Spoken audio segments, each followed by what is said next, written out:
Hi! In front of me is Honor 9A, and today I would like to show you how you can customize the theme of your keyboard with an image on this device. First of all, you need to access device settings, scroll all the way down and choose System and Updates. Then choose Language and Input, your current keyboard, in my case Microsoft One, and go into Themes. Then tap on Custom over here and choose Start. Now tap on Add Image and pick Allow. Then you need to select photo that you wish to apply, pinch it to scale and drag it to move.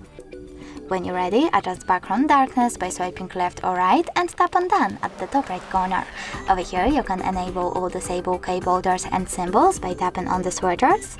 And when you're ready, choose Save at the top right corner and simply click Home button. So now when I go back and try to access my keyboard, I can see the theme of it was successfully customized. Thanks so much for watching. If you enjoyed this video, leave a like, comment and subscribe. Bye!